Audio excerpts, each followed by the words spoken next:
लाडक्या बहिणीला 25,000 रुपये मिळणार। अर्थमंत्री अजितदादांनी घोषणा केली, लाडकी बहीण योजनेचं बँकेत खातं उघडलं असेल तर 10,000 रुपये ते 25,000 रुपयाचं वेगळं अनुदान मिळणार। एप्रिलचा हप्ता मार्च मध्येच मिळणार। यादी फायनल, पण 10वा हप्ता सर्व बहिणींना मिळणार नाही। तसेच हे 25,000 रुपयाचं अनुदान देखील सर्व महिलांना मिळणार नाही। महिलांसाठी दादांनी केली विशेष योजना सुरू। महिला सक्षमीकरणाचं एक मोठं पाऊल आहे। लाडकी बहीण योजनेचं अकाउंट उघडणाऱ्या बहिणींना बँक 10 ते 25,000 रुपयाचं देणार आहे आणि त्यांना त्यांच्याप्रमाणे कुणाला 10,000 कुणाला 25,000। लाडक्या बहिणीला एप्रिलचा हप्ता 2100 रुपये आणि त्यासोबत 25,000 रुपयाचं विशेष अनुदान आता मिळणार आहे। 25,000 रुपयाचं अनुदान सर्व बहिणींना मिळणार नाही, यासाठी तुमचं खातं या बँकेत असणं गरजेचं आहे। 25,000 रुपयाच्या अनुदानासाठी काही अटी शर्ती ठेवण्यात आलेल्या आहेत। कोणत्या बँकेत खाते असल्यावर हे 25,000 रुपये मिळणार आणि त्यासाठी कोणते नियम आहेत, 1 मिनिटात लगेच पहा। एप्रिलचा म्हणजेच 10वा हप्ता आता सरसगट मिळणार नाही, त्यासाठी आता वेगळे नियम लावण्यात आलेले आहेत। पूर्वी 4 चाकी गाडीचा नियम होता, आता इन्कम टॅक्स म्हणजेच आयकर विभागाचा नियम आलाय। आता त्या नियमानुसार बहिणी अपात्र होणार।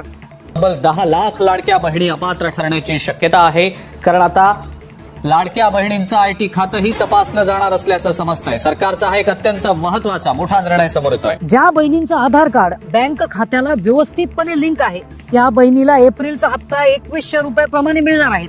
तसेच 25,000 रुपये मिळवण्यासाठी आता महिलांना या बँकेत खातं उघडावं लागेल। 10व्या हप्त्यासाठी पात्रतेचे निकष आता खूप कडक पद्धतीनं चेकिंग होणार आहे। बहिणींनी आता सावध होऊन जायचं आहे, कारण की आता सर्वांना आपोआप 10वा हप्ता जमा होणार नाही। एक काम तुम्हाला अर्जंट करावं लागणार आहे, कारण की एप्रिलच्या हप्त्याच्या यादीमध्ये नंबर लावण्यासाठी तुम्हाला आता हे 2 कागदपत्र आणि हे महत्वाचे 4 नियम पाळावे लागतील। पूर्वी 4 चाकी गाडीचा नियम होता, पण आता नियम बदलला आहे। लाडकी बहीण योजनेमध्ये आम्ही दुरुस्ती करणार आहोत, गरजू महिलांना पैसे देणार, अजितदादांनी दिली माहिती। कधी कधी योजना येते, परंतु त्याच्यामध्ये काही गोष्ट लक्षात आल्यानंतर काही आपण दुरुस्ती करतो। आम्ही दुरुस्त करणार आहे, त्याच्यामध्ये बंद करणार नाही, त्याच्यात कुठेही गरीब महिलांच्यावर अन्याय करणार नाही। ज्या महिलांना अजूनही फेब्रुवारी, जानेवारी, मार्च असे मागचे हप्ते राहिलेले आहेत, मागचे हप्ते मिळाले नाही, त्यांच्यासाठी महिला व बाल विकास विभागाकडून एक परिपत्रक आलेलं आहे। अर्ज मंजूर होऊन हप्ते जमा झाले नाही, त्या बहिणींनी नेमकं काय करायचं आहे? मोबाईलवर एक गोष्ट जर त्यांनी केली तर त्यांना 48 तासात मागचे हप्ते जमा होतील, याची माहिती व्हिडिओमध्ये तुम्हाला 2 मिनिटाच्या आत देण्यात येणार आहे। पण आता या बहिणींची योजना बंद होणार। आर्थिक परिस्थिती चांगली असतानाही योजनेचा ज्या बहिणींनी लाभ घेतलाय त्यांच्यासाठी आता ही योजना बंद होणार आहे। मागचे पैसे आम्ही घेणार नाही, पण पुढचे पैसे या बहिणींना मिळणार नाही, देवेंद्र फडणवीसांनी नियम सांगितला। योजना घोषित केली त्यावेळेस जे निकष होते त्या निकषांपेक्षा वेगळं ज्यांनी अर्ज केला त्यांच्यावरच ही कारवाई होते आहे। आता एप्रिलचा 10वा हप्ता मिळवण्यासाठी तसेच 25,000 रुपयाचं अनुदान खात्यात येण्यासाठी हा व्हिडिओ मध्ये तुम्हाला अत्यंत महत्त्वपूर्ण माहिती सांगितली जाणार आहे। हा व्हिडिओ 2 मिनिटं पाहिला तर 25,000 रुपये कसे मिळवायचे हे तुम्हाला लगेच समजून जाणार आहे। आजच्या व्हिडिओमध्ये आपण लाडक्या बहिणींसाठी 4 अतिशय महत्त्वाच्या गोष्टी पाहणार आहोत, ज्यामध्ये आपण एप्रिलच्या हप्त्यासाठी कोणते 2 कागदपत्र लागणार आहे, कोणते 4 नियम तुम्हाला पाळावे लागणार आहेत, कोणत्या बहिणी आता अपात्र होणार आहेत, कोणत्या बहिणीला 10वा हप्ता अजिबात मिळणार नाही, 25,000 रुपयाचं अनुदान मिळण्यासाठी काय पात्रता आहे, राहिलेले जे हप्ते आहेत ते केव्हा मिळणार आहे, त्यासाठी काय काम करावं लागेल, महिला बाल विकास विभागाने काय सूचना केलेली आहे, संपूर्ण सविस्तर माहिती तुम्हाला व्हिडिओमध्ये मिळणार आहे। फक्त 2 मिनिटं जरी तुम्ही हा व्हिडिओ पाहिला तर 25,000 कसे मिळवायचे हे तुम्हाला समजून जाणार आहे। एप्रिलचा हप्ता मार्च मध्येच ऍडव्हान्स देण्यासंदर्भात निर्णय आता झालेले आहे। लाडक्या बहीण योजनेसाठी 36,000 कोटीचा निधी 2025-26 वर्षासाठी मंजूर करण्यात आलेला आहे। आता कोणत्याही क्षणी एप्रिलचा हप्ता खात्यात जमा झाल्याचा मेसेज येणार आहे, पण लाडकी बहीण योजनेसंदर्भातले जे नियम होते त्या नियमांमध्ये आता बदल झालाय। योजनेमध्ये दुरुस्ती होणार आहे, महिलांची नावे गळणार आहे, यादी सुधारित पद्धतीने तयार होत आहे। आता लाडकी बहीण ज्या घरामध्ये कोणाकोणाच्या नावावर गाडी आहे, 4 चाकी वाहन आहे, आता त्यांचा आधार नंबर जरी टाकला तर सर्व डिटेल्स आता येत आहेत। आरटीओ विभाग, राज्य परिवहन विभाग जो आहे त्यांच्याकडून आता जो डेटा आहे, जी माहिती आहे ती महिला बाल विकास विभागाला दिली आहे। म्हणजेच ज्या बहिणींच्या घरामध्ये गाडी आहे त्याची माहिती आता महिला बाल विकास विभागाला मिळालेली आहे। त्यावरनं आता लाडकी बहीण योजनेतून नावं वगळण्यात येणार आहे. सुरुवातीला आता 4 चाकीचा नियम होता. 4 चाकीच्या नियमानुसार बहिणीला फेब्रुवारीचा हप्ता मिळाला नाही, जानेवारीचा मिळाला नाही, म्हणजे महिलांची नावं आता रद्द झालेली आहेत. पण आता इथून पुढे देखील अजून जास्त महिलांची नाव रद्द होतील, कारण की एक नवा नियम आलाय, तो म्हणजे इन्कम टॅक्स म्हणजेच आयकर विभागाचा नियम आलाय. आता तुमच्या पॅन कार्ड वरती कळणार आहे की तुम्ही जर टॅक्स भरत असाल, तुम्ही चांगल्या पगाराची नोकरी करत असाल आणि त्यामुळे तुम्ही आयकर भरत असाल, इन्कम टॅक्स भरत असाल, तर तुमच्या पॅन कार्ड वरून आयकर विभागाकडून माहिती घेतली जाणार आहे आणि ज्यावरनं तुमचंही नाव आता योजनेतून रद्द करण्यात येणार आहे. अपात्र लाडक्या बहिणींना आता कुठल्याही प्रकारे योजनेत सामावून घेतलं जाणार नाही. दुरुस्ती आता होणार आहे. सगळ्यात महत्वाची गोष्ट, आता तुम्हाला 2 कागदपत्र सादर करावे लागणार आणि 4 नियम जे आहे ते पाळावे लागणार. कोणते 2 कागदपत्र आणि कोणते 4 नियम लगेच जाणून घेऊयात. आणि त्यानंतर लगेच 25,000 रुपयाची जे अनुदान आहे ते मिळण्यासाठी कोणत्या बँकेत खातं खोलावं लागेल, कोणत्या महिलांना 25,000 मिळणार, अतिशय महत्वाची माहिती. आता लक्षपूर्वक ऐका, 2 कागदपत्र कोणाला लागतील की जसं तुम्हाला माहिती आहे की जून, जुलै, ऑगस्ट मध्ये तुम्ही जर हा फॉर्म भरला असेल तर त्या फॉर्म मध्ये रेशन कार्ड संदर्भात एक नियम काढला होता किंवा रेशन कार्ड हे कागदपत्र जमा करण्यास सांगितलं होतं. आता रेशन कार्ड 3 प्रकारचे येतात, त्यामध्ये पांढरं, पिवळं आणि केशरी. आता ज्यांचं पिवळं आणि केशरी आहे त्यांना प्रॉब्लेम नाही, पण ज्या महिलांचं रेशन कार्ड पांढरं आहे तर त्यांची विशेष पद्धतीने पडताळणी होणार, त्यांच्या उत्पन्न संदर्भात चौकशी होणार आहे. आता पांढरं रेशन कार्डाचा मुळात अर्थ काय होतो की असं कुटुंब आहे की ज्याचं उत्पन्न जास्त आहे, ज्याच्याकडे शेतजमीन जास्त आहे, मग त्या कुटुंबांसाठी आता उत्पन्नाचा दाखला हे प्रमुख कागदपत्र त्यांना लागणार आहे.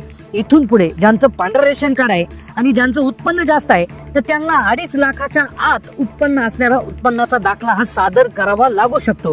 दुरुस्ती होत आहे, योजनेचे निकष बदलत आहे, 10वा हप्ता येणार आहे, त्यामुळेच आता उत्पन्नाचा दाखला देखील तुम्हाला जमा करावा लागू शकतो. हा उत्पन्नाचा दाखला काढत असताना आता जे फायनान्शियल इयर आहे, आर्थिक वर्ष आहे 31 मार्चला संपणार आहे. पुढचं फायनान्शियल इयर 1 एप्रिल 2025 पासून 31 मार्च 2026 पर्यंत असेल. तर या कालावधीमधला नवा उत्पन्नाचा दाखला 2.5 लाखाच्या आतमधला हे कागदपत्र तुमच्याकडून आता मागवलं जाऊ शकतं. येणाऱ्या 5 ते 6 दिवसात तुम्हाला पात्रता सिद्ध करण्यासाठी वेबसाईटवर हे कागदपत्र अपलोड करावं लागेल, त्यामुळे नक्कीच तुम्ही हे कागदपत्र काढून घ्या. आता राहिला प्रश्न पिवळं आणि केशरी रेशन कार्ड धारकांचा. तर पिवळं आणि केशरी रेशन कार्ड धारकांचा उत्पन्नाचा दाखला त्यांना लागणार नाही, पण त्यांच्यासाठी 4 चाकी वाहन असेल किंवा त्यांच्या घरात कुणी आयकरदाता असेल किंवा त्यांच्या घरामध्ये कुणी सरकारी नोकरदार असेल किंवा भरपूर मोठी प्रॉपर्टी असेल तर त्या केसमध्ये देखील त्यांच्याकडून उत्पन्नाचं प्रमाणपत्र म्हणजे उत्पन्नाचा दाखला मागवला जाऊ शकतो. त्यामुळे सर्वांनीच हा उत्पन्नाचा दाखला काढून घेतलेला चांगला राहील. येणाऱ्या काळात जर मागणी झाली तर तुम्हाला हे कागदपत्र लागणार आहे. दुसरं कागदपत्र जे असणार आहे ते म्हणजे तुमचं रेशन कार्डच असणार आहे. रेशन कार्डची ई-केवायसी आता तुम्हाला करून घ्यायची आहे. ई-केवायसी साठी तुमच्या रेशन कार्डवर असणाऱ्या सगळ्या सदस्यांना घेऊन तुम्ही रेशन दुकानावर जाऊन तिथे 4G ई-पॉस मशीनवर अंगठा ठेवून एक प्रकारची ई-केवायसी करायची आहे. ही केल्याशिवाय तुम्हाला हप्ता पुढचा मिळणार नाही हे देखील आता समजलं आहे. आता या 2 गोष्टी झाल्या. आता 4 नियमांमध्ये पूर्वीचेच नियम आहे, ज्यामध्ये 4 चाकी गाडी नसली पाहिजे, उत्पन्न 2.5 लाखाच्या आत असलं पाहिजे, कुणी सरकारी नोकर नसावा, आयकरदाता नसावा, हेच नियम आहेत. नियमांमध्ये बदल नाही, पण कागदपत्रांची पूर्तता आता अशा प्रकारे करावी लागू शकते. आता 25,000 रुपयाचं अनुदान कोणाला मिळणार? 25,000 रुपयाचं अनुदान कोणाला मिळणार? कोणत्या बँकेत खातं असल्यावर 25,000 रुपये तुम्हाला मिळणार आहेत? आता लक्षपूर्वक ऐका, विधानसभेत बोलत असताना राज्याचे अर्थमंत्री अजितदादा पवार यांनी एक घोषणा केली.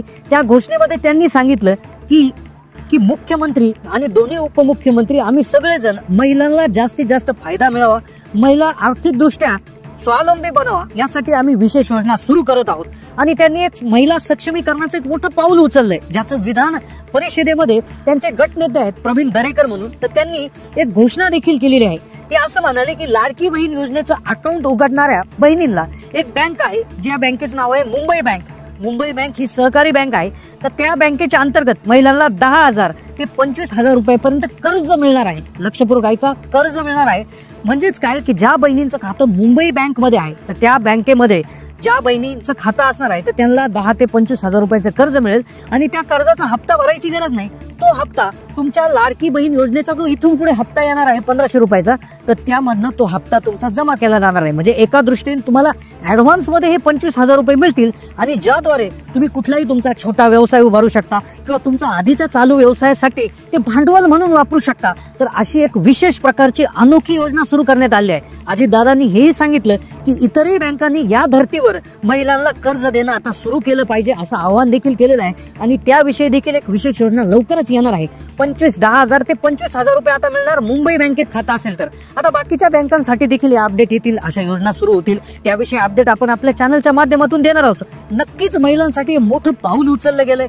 आर्थिक सक्षमता येण्यासाठी मोठं पाऊल उचललं गेलंय. तर बऱ्याचशा संस्था आहेत, महामंडळ आहेत, बँक आहेत, यांच्या माध्यमातून अनेक योजना महिलांसाठी आता इथून पुढे येणार आहेत. आर्थिक वर्ष नेटकं सुरू झालेलं आहे. तर त्या योजनांच्या माहितीसाठी तुम्हाला फक्त चॅनलला सबस्क्राईब करून ठेवायचं आहे, बेल नोटिफिकेशन दाबून ठेवायचं आहे, आलेला प्रत्येक व्हिडिओ लक्षपूर्वक पाहायचा आहे. कारण की आम्ही तुमच्यासाठी मोफतपणे सगळ्यात जलद माहिती देत असतो. आमच्या चॅनलचा उद्देशच आहे की महिलांचा जास्तीत जास्त फायदा व्हावा. त्यामुळेच तुम्ही चॅनलला सबस्क्राईब करा. जास्तीत जास्त माता भगिनीला हा व्हिडिओ शेअर करायला देखील विसरू नका. धन्यवाद.